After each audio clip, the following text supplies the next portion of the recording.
Questão 146. O maquinista de trem ganha R$ 100 por viagem e só pode viajar a cada 4 dias. Ele ganha somente se fizer a viagem e sabe que estará de férias de 1º a 10 de junho, quando não poderá viajar. Sua primeira viagem ocorreu no dia 1º de janeiro. Considere que o ano tem 365 dias. Se o maquinista quiser ganhar o máximo possível, quantas viagens precisará fazer? 37? 51 viagens? 88? 89 ou 91 viagens? Solução da questão. Observe, um mês de fevereiro terá 28 dias, porque é um ano que não é um ano bissexto. Ele tem 365 dias. Então, nós temos janeiro, 31 dias, fevereiro, 28, março, 31, abril, 30, maio, 31. Veja que ele vai estar de férias a partir do dia 1º de junho. Então, nós contamos até maio 151 dias. Aí ele tira férias. Dividindo-se por 4, porque ele só pode viajar a cada 4 dias. Então, dividimos por 4, teremos 37 viagens, com o resto de 3 dias. Então, são 37 viagens nesse primeiro semestre. Então, até dia 10, ele estará de férias, 10 de junho. Então, ele começa no dia 11 de junho, recomeça. E nós temos, então, 20 dias em junho. O mês de junho é um mês de 30 dias. Então, de 1 a 10 tem 10 dias, ele está de férias, então sobram 20 dias do mês de junho para ele viajar. Julho é 31, agosto também é 31, setembro 30, outubro tem 31 dias, novembro 30 dias, dezembro 31 dias. Fazendo um total de 204 dias no segundo semestre. Dividindo-se por 4, dá exatamente 51 viagens. Ele poderá fazer, no máximo. E aí nós temos 37 viagens, mais 51 viagens. Então temos um total de 88 viagens. Observando as alternativas, podemos ver que vale a alternativa C.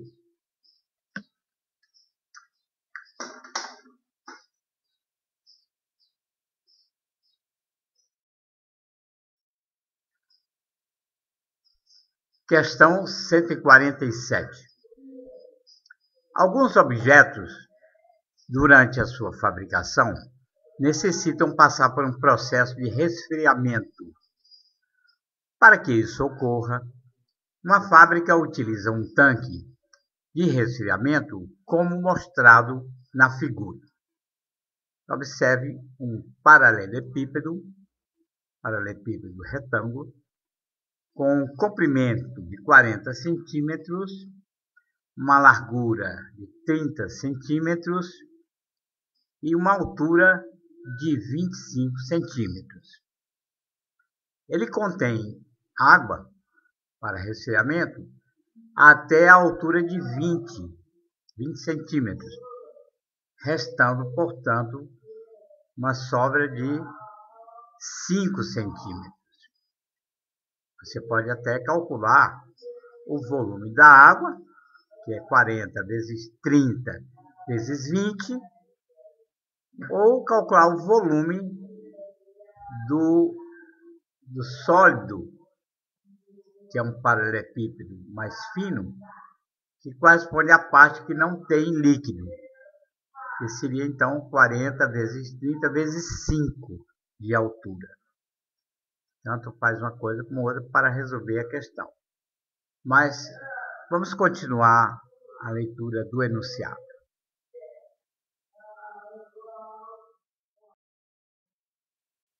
Continuando o enunciado. O que aconteceria com o nível da água se colocássemos no tanque um objeto cujo volume fosse de 2.400 centímetros cúbicos? Alternativa A. O nível subiria 0,2 centímetros, fazendo a água ficar com 20,2 centímetros de altura. B. O nível subiria 1 centímetro, fazendo a água ficar com 21 centímetros de altura. Alternativa C. O nível subiria 2 centímetros, fazendo a água ficar com 22 centímetros de altura. Alternativa D. O nível subiria 8 centímetros, fazendo a água transbordar. E a alternativa E. O nível subiria 20 centímetros, fazendo a água transbordar.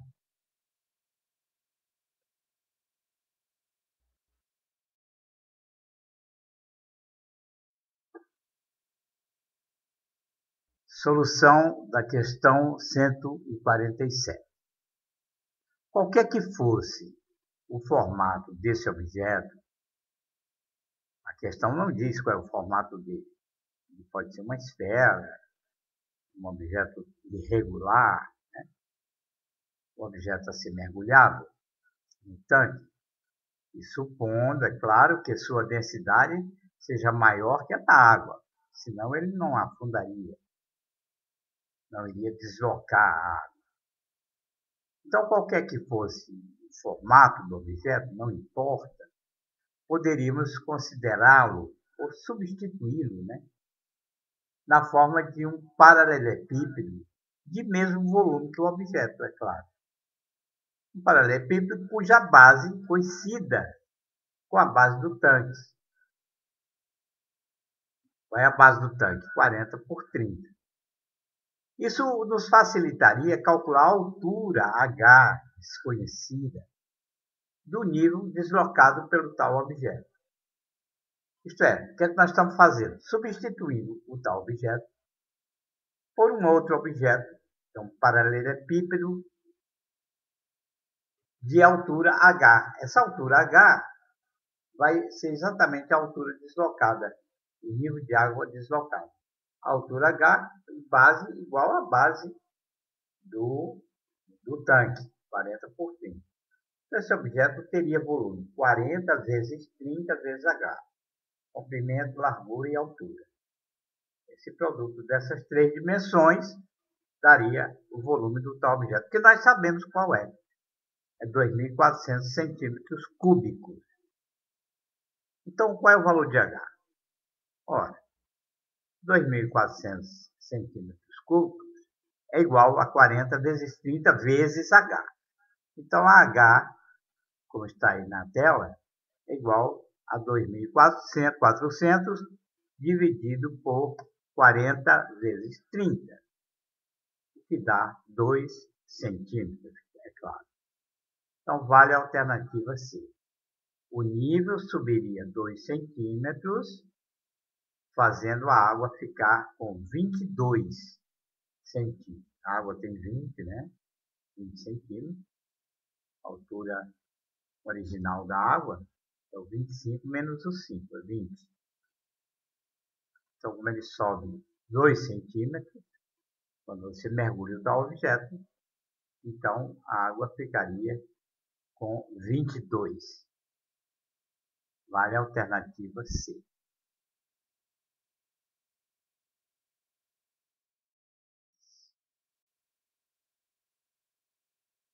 Questão 148. Jorge quer instalar aquecedores no seu salão de beleza para melhorar o conforto dos seus clientes no inverno. Ele estuda a compra de unidades de dois tipos de aquecedores. Modelo A, que consome 600 gramas por hora de gás propano e cobre 35 metros quadrados de área. Ou o modelo B, que consome 750 gramas por hora de gás propano, cobre 45 metros quadrados de área. O fabricante indica que o aquecedor deve ser instalado em um ambiente com área menor do que a sua cobertura. Jorge vai instalar uma unidade por ambiente e quer gastar o mínimo possível com gás. Observe a figura e temos aí a planta do salão de Jorge. Ele é constituído por 4 ambientes, 1, 2, 3, 4. 3 ambientes estão no formato de retângulos e o quarto ambiente no formato de um trapézio. Continuemos o enunciado da questão.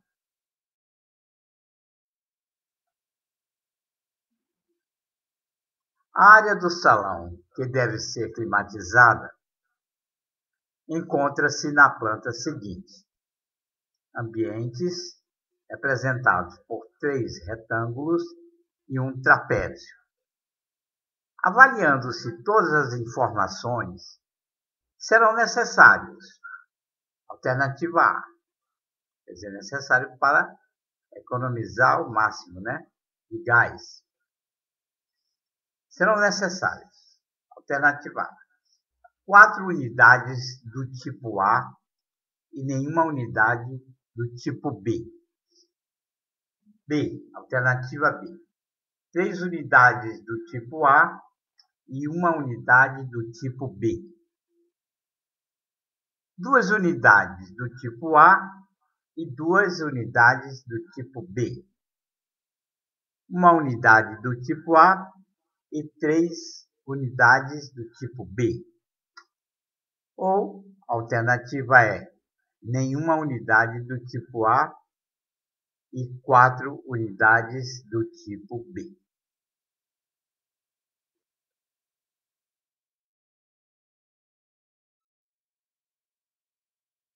Solução. Primeiro, nós devemos calcular a área de cada ambiente. Vão ser usados 4 aquecedores. São 4 ambientes. Então, vendo as dimensões que foram fornecidas pela questão, nós podemos calcular a área de cada ambiente desse. Vejamos, o ambiente 1. O enunciado já mostra a planta com uma base de 5 e uma altura de 8 nesse ambiente 1. Então, 5 vezes 8, 40 é a área desse primeiro ambiente. Segundo ambiente, nós temos uma altura que é de 14 menos 8.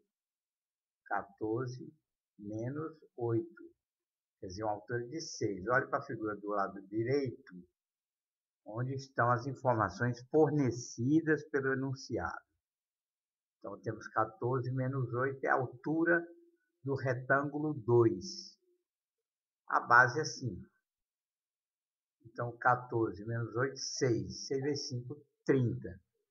Então, olhe para a esquerda, temos ali 30 metros quadrados. Vamos para a área 3, o ambiente 3.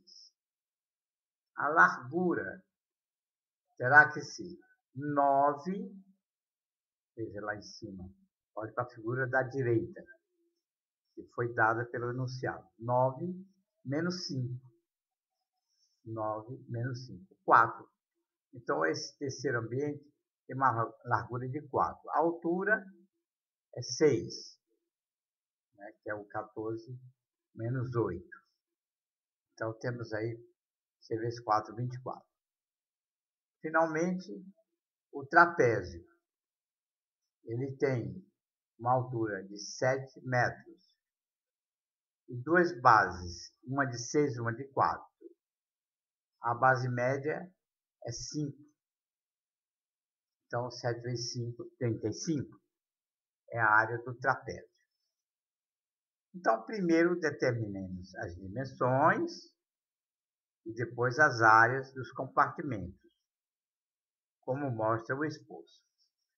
Agora vamos ver, o modelo A, ele consome 600 gramas e cobre 35 metros quadrados. Ora, ele pode ser usado aonde? Você não vai usar no ambiente 1, porque seria um desperdício. E ele não iria aquecer o ambiente. Então, você vai ter que usar no ambiente 2. Ele pode aquecer 35 metros quadrados. E pode usá-lo no ambiente 3 também. Agora, o modelo B, você deverá usá-lo nos ambientes maiores, que é o ambiente 1 e o ambiente 4, já que ele cobre 45 metros quadrados de área. Temos, portanto, duas unidades A para os compartimentos 2 e 3 e duas unidades B para os compartimentos 1 e 4. Vale, portanto, a alternativa C.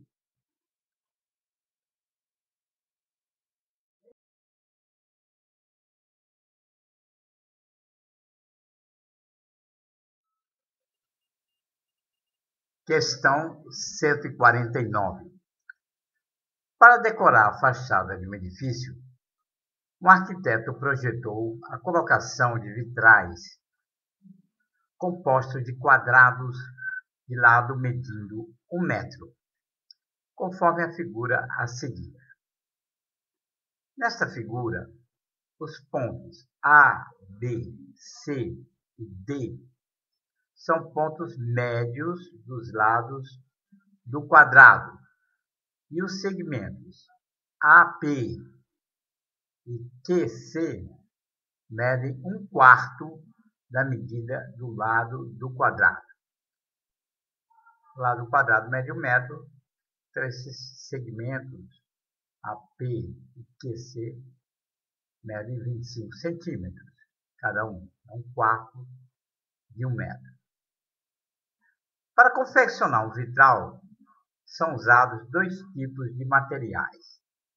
Um para a parte sombreada da figura, que custa R$ 30 o metro quadrado.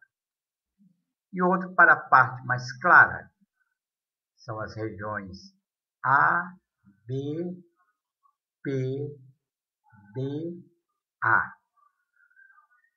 E também a região B, C, D, Q, B, que custa R$ 50 cada metro quadrado. De acordo com esses dados, qual é o custo dos materiais usados na fabricação de um vitral? Então, temos aí as 5 alternativas.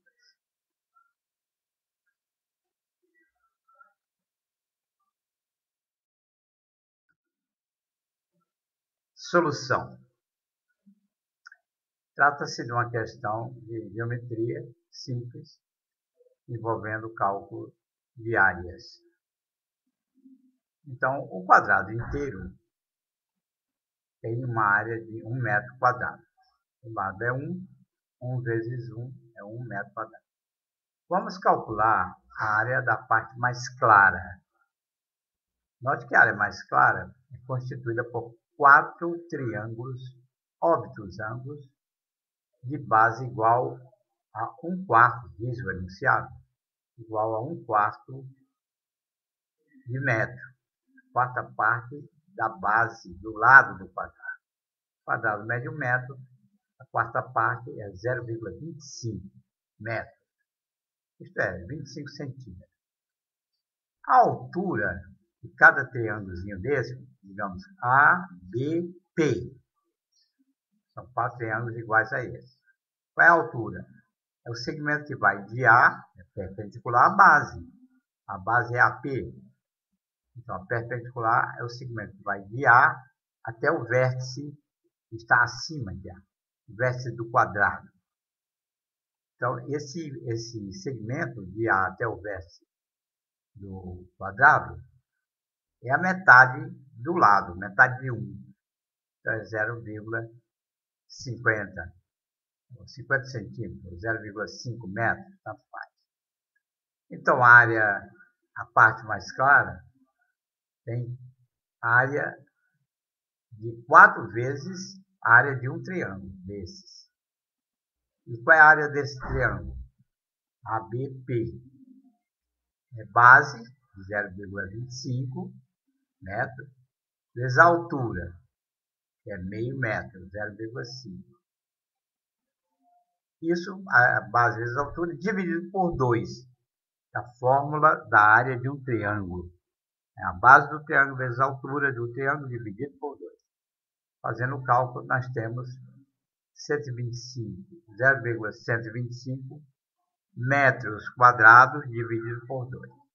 Dá 0,0625 metros quadrados. Quer dizer, bem menos que 1 metro quadrado. Então, a área clara do vitral terá 4 vezes isso. 4 vezes 0,625, que dá 0,25 metros quadrados. A quarta parte de 1 metro quadrado. Bom, agora a área da parte escura. A parte escura é o quadrado todo menos a parte clara, claro. Então, a parte escura do vitral mede 1 metro quadrado, que é o quadrado inteiro, menos a parte clara, é 0,25, resultando em 0,75 metros quadrados. Os cálculos são todos feitos em metros quadrados. Assim, temos o seguinte custo para cada vitral. Então, a parte escura custa R$30 o metro quadrado. Então, 0,75 vezes R$30, que dá R$22,50. E temos que somar ao custo da parte clara, que custa R$50 por metro quadrado. Então, 0,25 vezes R$50. Resulta em R$12,50. Juntando os dois, fazendo um total de R$35 para cada vitral, que é a opção B.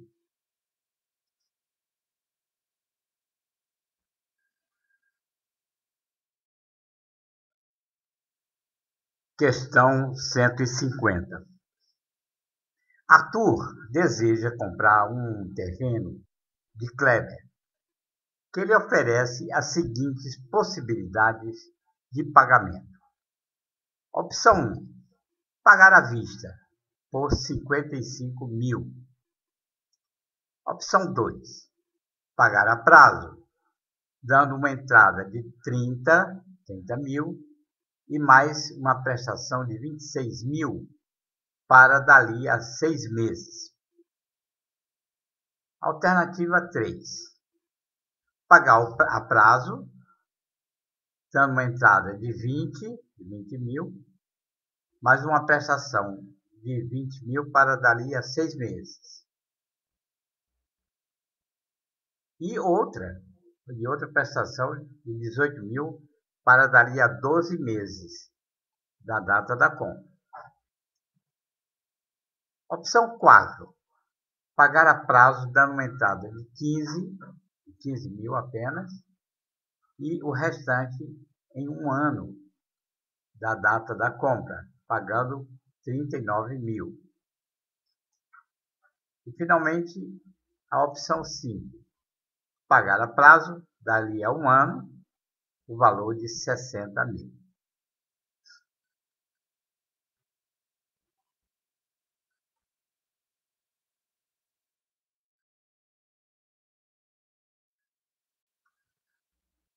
Continuando o enunciado da questão, colocamos aí novamente as 5 opções que Arthur tem para comprar o terreno. Arthur tem o dinheiro para pagar à vista, quer dizer, ele tem 55 mil reais. Mas avalia se não seria melhor aplicar o dinheiro do valor à vista, ou até um valor menor, em um investimento com rentabilidade de 10% ao semestre, resgatando os valores à medida que as prestações da opção escolhida fossem vencendo. Após avaliar a situação do ponto de vista financeiro e das condições apresentadas, Arthur conclui que era mais vantajoso financeiramente escolher a opção 1, 2, 3, 4 ou 5. Então, na realidade, ele pretende aplicar, né? Então, a opção 1 talvez não seja a opção que ele vai escolher, porque a opção 1 é de pagamento à vista. Ele está pensando em pagar a prazo, dando uma entrada e o restante aplicar a 10% do semestre e resgatando à medida que a prestação ou as prestações vão vencendo. Então, ele vai examinar caso a caso cada uma das opções e decidir pela mais vantajosa. Vejamos.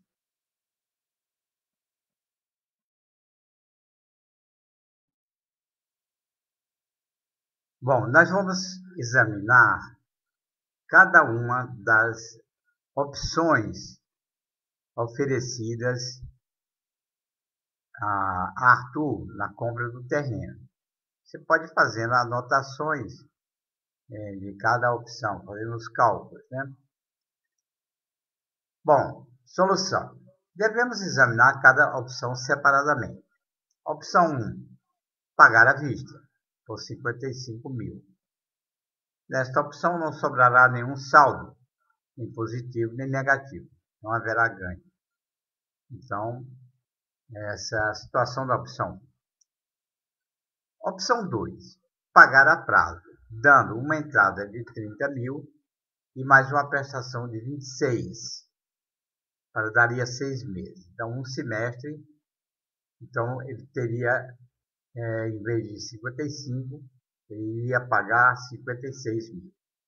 Nesta opção, Arthur poderá aplicar 25. Ele tem os 55, ele tem. Dá os 30 mil de entrada, sobra 25. Sobram 25 mil. Que aplicado por 6 meses, dará um montante de quanto? O montante vai ser os 25 mil mais os juros de 10%.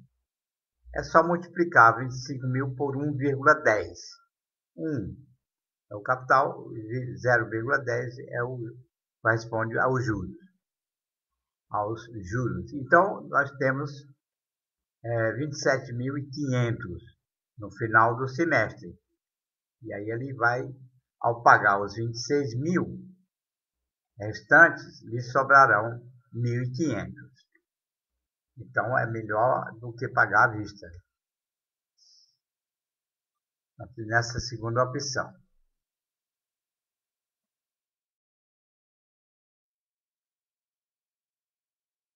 Examinemos agora a opção 3. A opção 3, pagar a prazo, dando uma entrada de 20 mil mais uma prestação de 20 mil para daria 6 meses e outra de 18 para daria 12 meses da data da compra. Nesta opção, Arthur poderá aplicar, já que ele vai dar 20 mil de entrada e ele tem 55, então, nessa opção, Arthur poderá aplicar 35 mil por 6 meses. Para pagar a primeira prestação, daria 6 meses.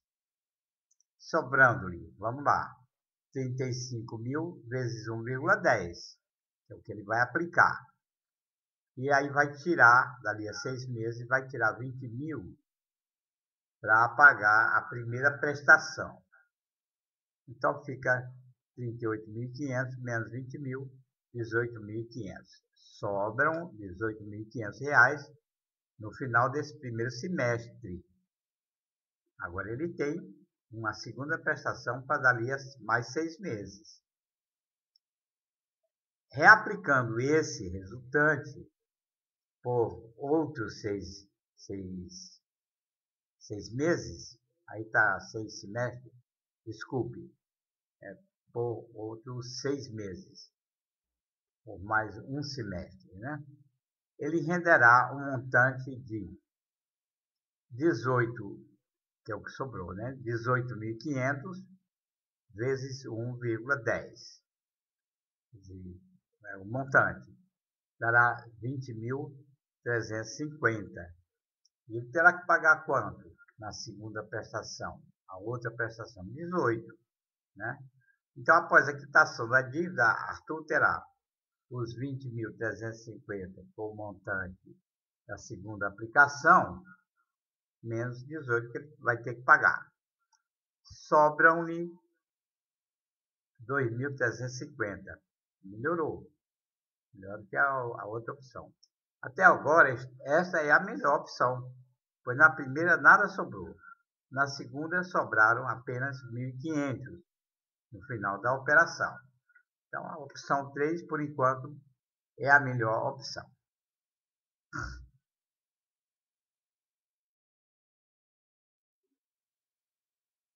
Examinemos agora as duas opções restantes, a 4 e a 5.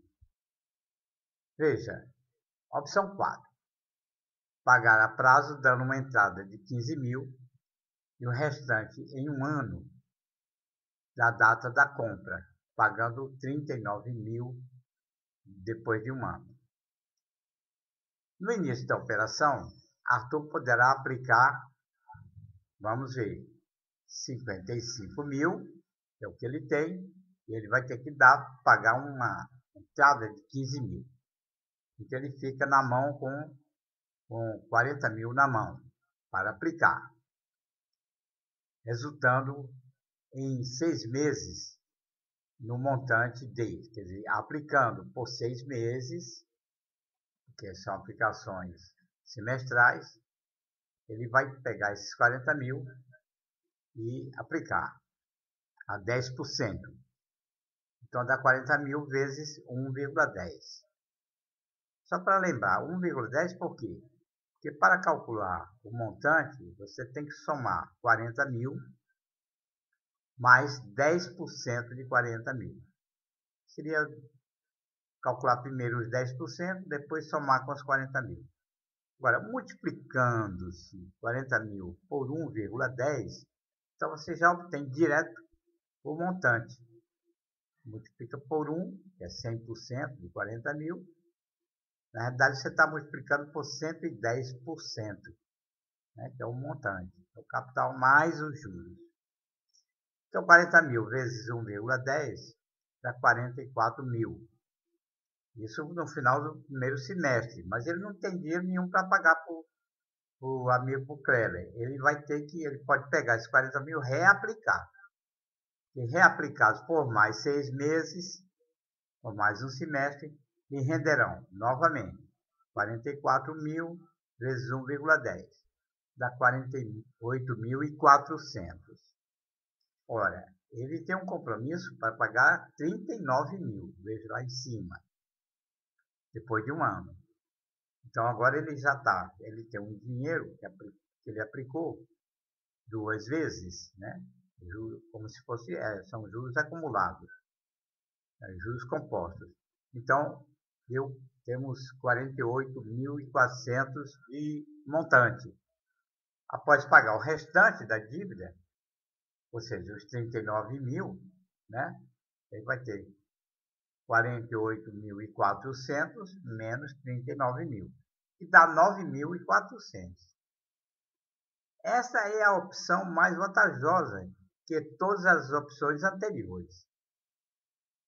Ainda é melhor que a opção 3. Vamos ver a opção 5 ainda. Qual é a opção 5? Pagar a prazo dali a um ano o valor de 60 mil. Nós dividimos o número aí, desculpe, mas 60 mil. Calculemos o montante da aplicação em um ano. 55 mil, que é que ele tem na mão. Ele não vai dar nada para o Kleber. Vai esperar um ano para pagar o que o Kleber está pedindo, que é 60 mil.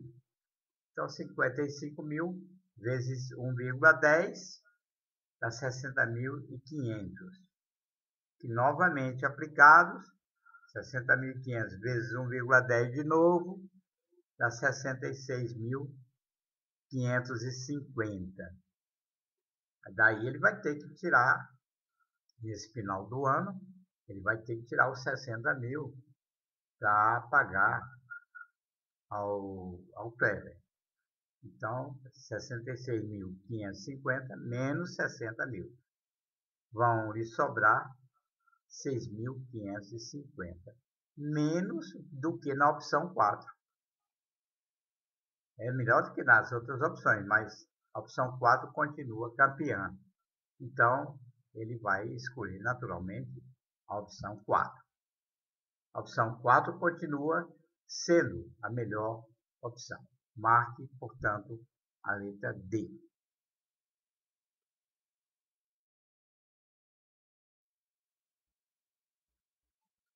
Questão 151. Um forro retangular de tecido traz em sua etiqueta a informação de que encolherá após a primeira lavagem, mantendo, entretanto, o seu formato retangular. A figura a seguir mostra as medidas originais do forro. Observe, comprimento 3, comprimento 5 e largura 3. A figura a seguir mostra as medidas originais do forro e o tamanho do encolhimento. X no comprimento, olha a figura, e Y na largura. Ele vai encolher no comprimento, vai encolher uma quantidade X, uma medida X. E na largura, uma medida Y.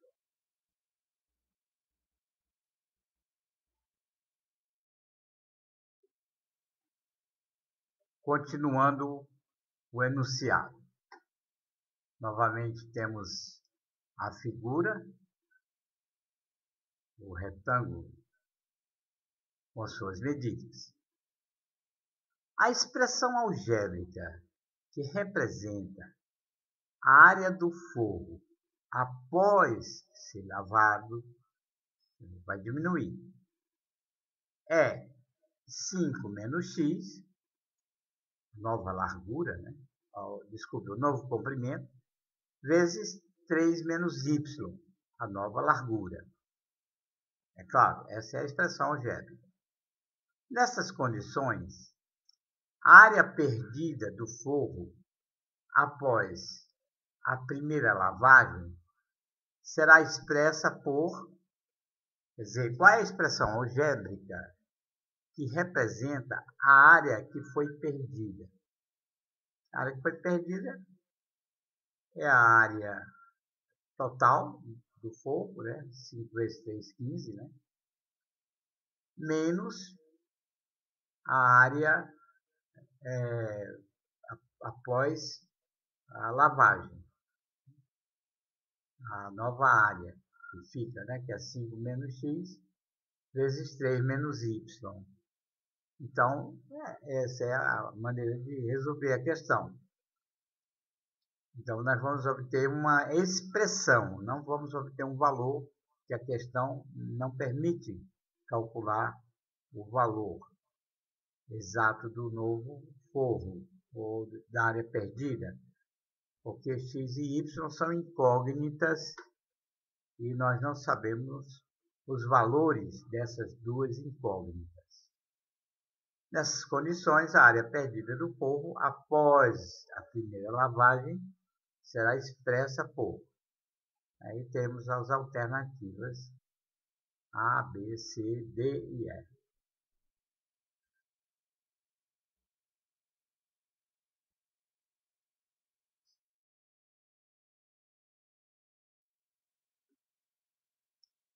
Solução. Observe a figura. Temos aí o forro, o retângulo, e com as perdas. As perdas estão indicadas na cor cinza. Tem uma parte que é cinza escura. Então, nós temos, primeiro, um retângulo horizontal de 5 centímetros de comprimento e de altura y. Então, a área 5 vezes y. E temos um retângulo também vertical, cinza, com a parte cinza escura, cuja área é 3 vezes x. Comprimento 3, largura x. 3 vezes x. Mas acontece que esses dois retângulos, eles se interceptam nesse retângulozinho mais escuro, x por y, de largura x e comprimento y. Enfim, então há uma sobreposição desses dois retângulos. A área perdida do forro após a primeira lavagem será aquela indicada pela cor cinza. Então a parte que fica está indicada pela cor branca. Se considerarmos a soma 5y, o que é 5y? É a área do retângulo cinza horizontal, incluindo a parte mais escura. 5 vezes a altura y. E 3x, o que é? É a área do retângulo cinza vertical, incluindo a sua parte mais escura. Então, é 3 de comprimento e largura x, 3x. Então, se considerarmos a soma 5y mais 3x, teremos contado o pequeno retângulo mais escuro 2 vezes. Assim, a área perdida será o 5y mais 3x, tirando-se uma vez aquilo que foi contado 2 vezes, menos xy, como está na alternativa E.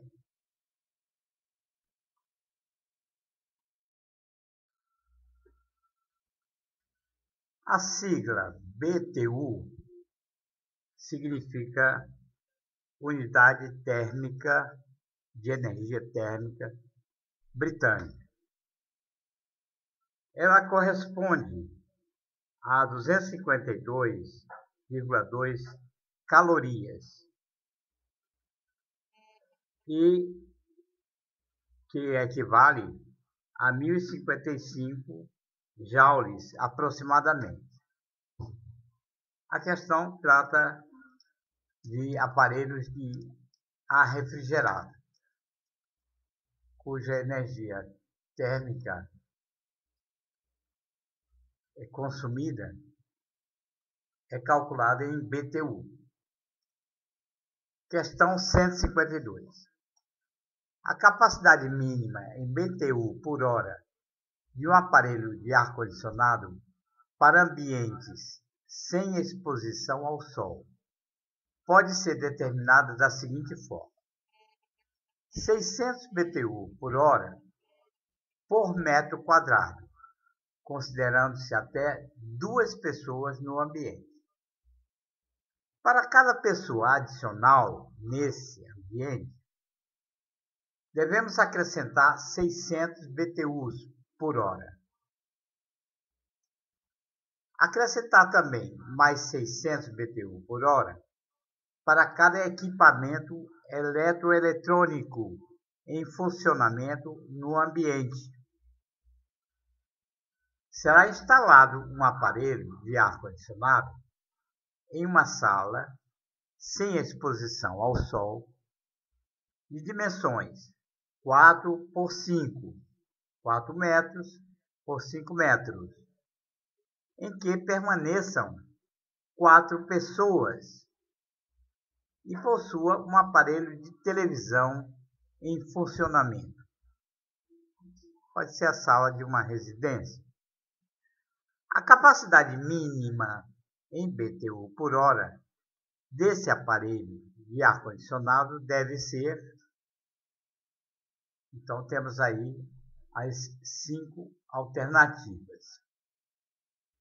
Aqui ele explica como calcular a quantidade de unidades térmicas, BTU, que deve ter um aparelho a ser instalado num ambiente sem exposição ao sol, considerando o número de pessoas e aparelhos que tenham algum aquecimento, aparelhos eletroeletrônicos.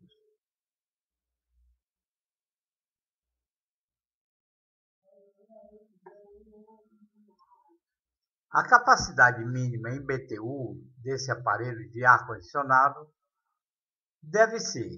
Então, temos aí novamente as 5 opções. Solução. Então, primeiro nós devemos calcular a área da sala, que é 5 vezes 4, 20 metros quadrados. Assim, a capacidade mínima em BTU será de 20 vezes 600. Então, 20 vezes 600 mais 20 vezes 600 por causa do tamanho da sala. É 600 BTUs por metro quadrado. Então, 20 vezes 600. Mais. Bom, temos 2 pessoas. Então, devemos acrescentar 2 vezes 600 BTUs. E mais a televisão. Então, mais 600 BTUs, que é uma televisão apenas. Então, fazendo o cálculo, dá 13.800 BTUs. Vale, portanto, a alternativa D. Observe as alternativas. 13.800 BTUs.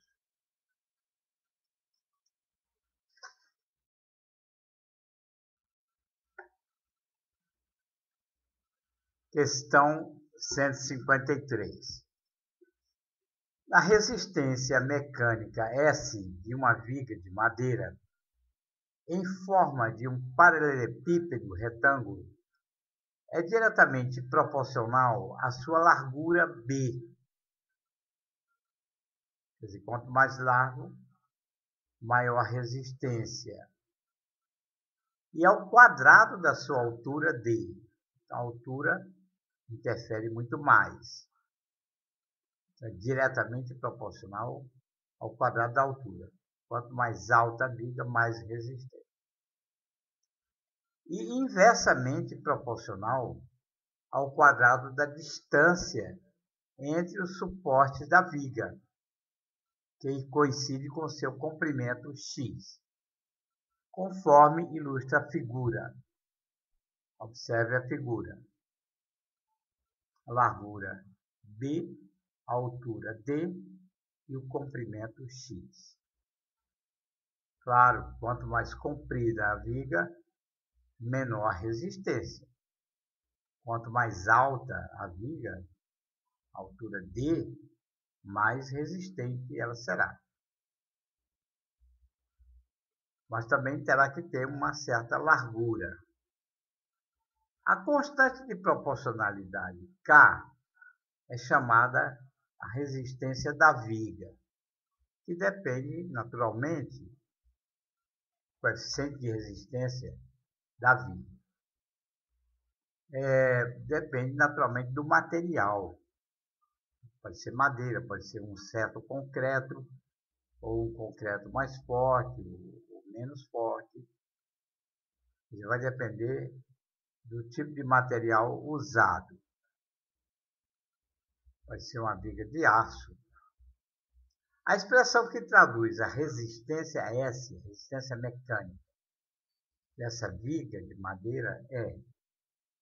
Então, temos aí 5 opções. A primeira, diretamente proporcional à largura ao quadrado da altura e inversamente proporcional ao comprimento, ao quadrado do comprimento. Parece ser essa alternativa A mesmo. B, diretamente proporcional à largura, diretamente proporcional à altura, então já não é essa a alternativa. C, diretamente proporcional à largura e diretamente proporcional ao quadrado da altura, correto, mas inversamente proporcional ao comprimento. Não é, é ao quadrado do comprimento. E a alternativa E também é falsa. Diretamente proporcional à largura e diretamente proporcional ao dobro da altura. Isso não é verdade. Então, já temos até uma indicação da resposta.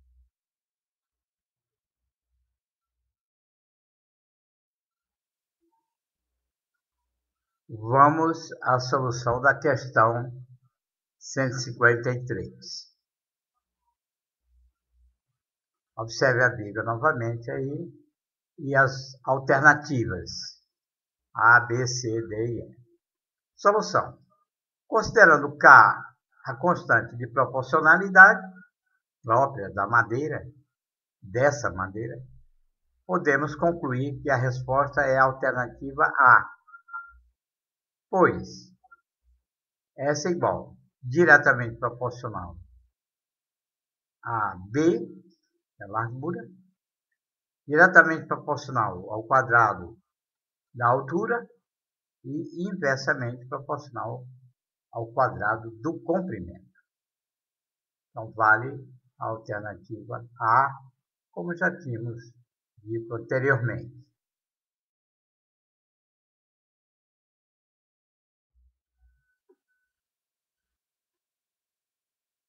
Questão 154.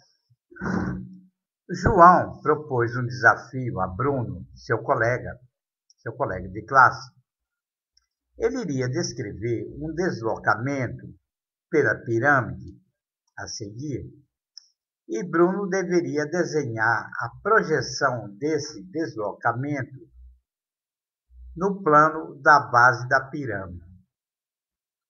Quer dizer, o João iria falar um certo movimento sobre a superfície dessa pirâmide, uma pirâmide de base quadrangular, uma pirâmide regular, de base quadrangular, e vértice em E, com as arestas no plano horizontal A, B, C, D e um ponto médio M.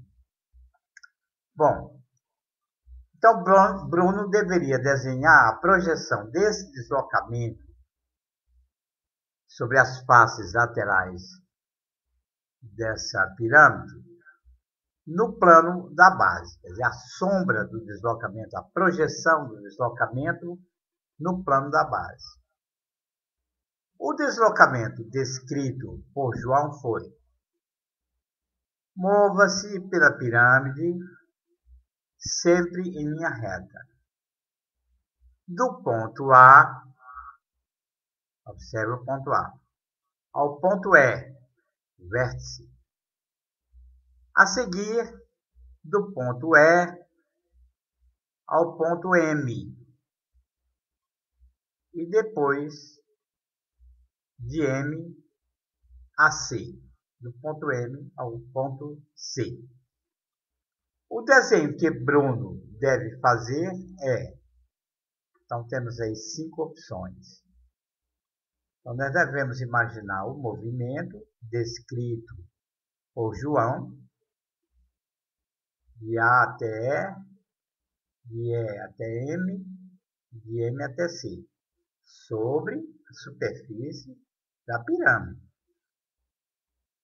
Esse movimento vai projetar uma sombra no quadrado do plano horizontal da pirâmide, na base da pirâmide. Esse movimento, essa sombra deve ser desenhada. Essa projeção perpendicular ao plano horizontal. Então, o desenho que Bruno deve fazer é... Temos que examinar cada um e verificar qual aquele desenho que representa a sombra, a projeção vertical perpendicular desse movimento.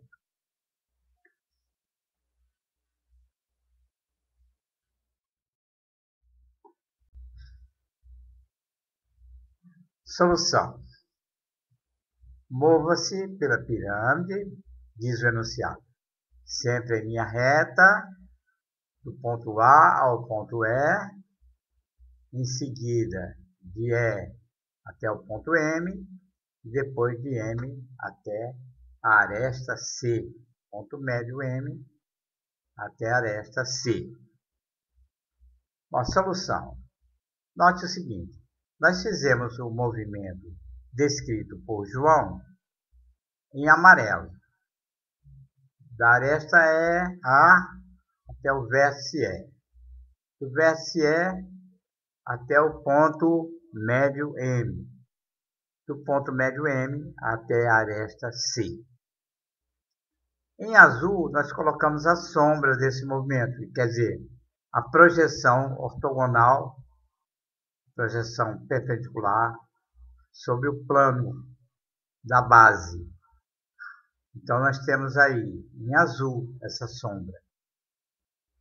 Do ponto A ao ponto E, tem uma sombra, que é do ponto A até o centro do quadrado. Depois até M, depois até C.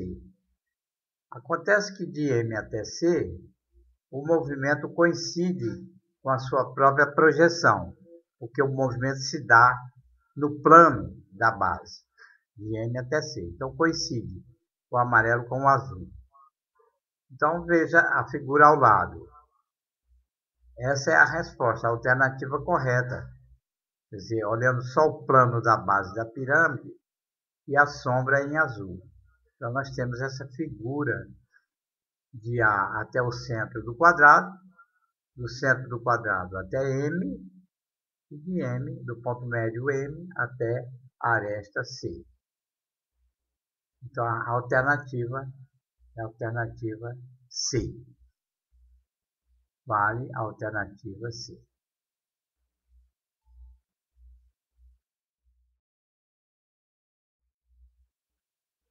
Questão 155. As curvas de oferta e de demanda de um produto representam, respectivamente, as quantidades de vendedores e consumidores que estão dispostos a comercializar em função do preço do produto. É claro que o preço interfere na demanda e na oferta. Quer dizer, o preço baixo aumenta a demanda e um preço alto diminui a demanda e aumenta a oferta. Você tem mais mercadoria disponível no mercado se essa mercadoria tem um preço muito alto. Então, as pessoas não querem comprar. A demanda é menor, mesmo que haja necessidade. Então, o mercado se retrai se o preço está muito alto, muito acima da realidade. Mas o preço muito baixo também diminui o lucro da empresa. Então, há um ponto de equilíbrio. O economista tem que procurar um ponto de equilíbrio. Isso para qualquer mercadoria, pode ser tecido, pão, qualquer coisa. Então, as curvas de oferta e demanda de um produto representam, respectivamente, as quantidades de vendedores e consumidores que estão dispostos a comercializar em função do preço. Essa quantidade é dada em função do preço do produto. Em alguns casos, essas curvas podem ser representadas por retas, que é o caso aqui, em função de uma variável, que a variável é o preço, P. Suponha que as quantidades de oferta e de demanda de um produto, de um certo produto, sejam, respectivamente, representadas pelas equações QO igual a menos 20 mais 4P. É uma reta, uma função do primeiro grau na variável P. QD 46 menos 2P. Variável P também é uma função do primeiro grau. A primeira função, a inclinação dela é positiva, é 4. A segunda, a inclinação é negativa, ela é decrescente. Quer dizer, quanto maior o preço, menor esse valor da demanda. A primeira, o coeficiente, a inclinação dessa reta é positiva, é 4. Então, quanto maior o preço, maior a oferta. Mais mercadoria está disponível no mercado. A oferta é maior. Se o preço sobe muito, a oferta é grande. Essas equações, QO é a quantidade de oferta, QD é a quantidade de demanda, P é o preço do produto, é a variável. A partir dessas equações, de oferta e de demanda, os economistas encontram o preço de equilíbrio de mercado, ou seja, quando QO e QD se igualam. Para a situação descrita, qual o valor do preço de equilíbrio dessa mercadoria que está descrita por essas duas equações? Uma certa mercadoria. Então, para a situação descrita, para a mercadoria descrita, qual o valor de preço de equilíbrio? Qual o preço ideal? Economicamente, qual é o preço ideal dessa mercadoria?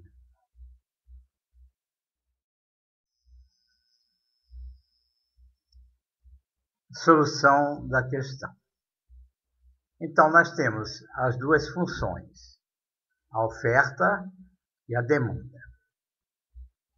Note que, quando o preço aumenta, o eixo horizontal é o eixo da variável P, do preço. Quando ele vai crescendo, o preço cresce, a oferta também cresce. Quer dizer, você tem mais oferta, tem mais mercadoria disponível. Já quando o preço cresce, a demanda cai, a demanda diminui. Diminui porque o preço aumentou, então a demanda, quer dizer, a procura vai diminuir.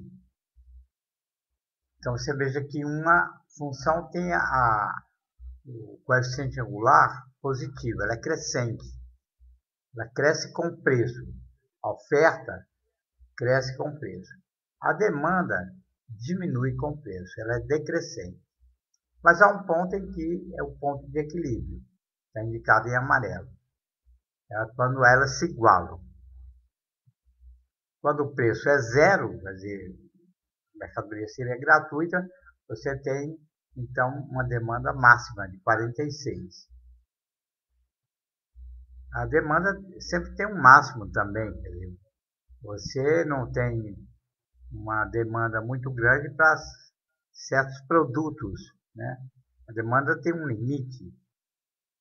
Por exemplo, o sal. Você tem um certo limite de demanda de sal. Ninguém vai comprar 100 quilos de sal para colocar na sua casa, a menos que seja uma indústria. E assim também a oferta, ela é negativa.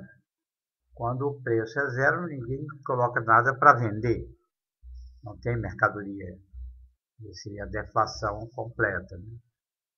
Então, temos aí essas duas curvas da economia, que aqui estão em forma, são funções afins, são linhas retas.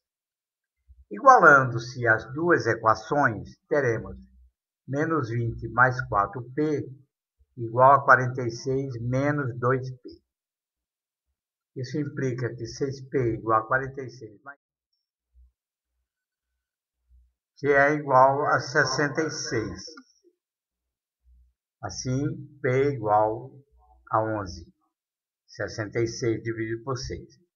Vale, portanto, a alternativa B. Isto é, essa mercadoria, especificamente uma certa mercadoria, terá um preço ótimo de 11 reais. Para cada mercadoria temos uma equação ou duas equações, uma da demanda, outra da oferta. E, portanto, também um preço ideal de equilíbrio no mercado para aquela mercadoria.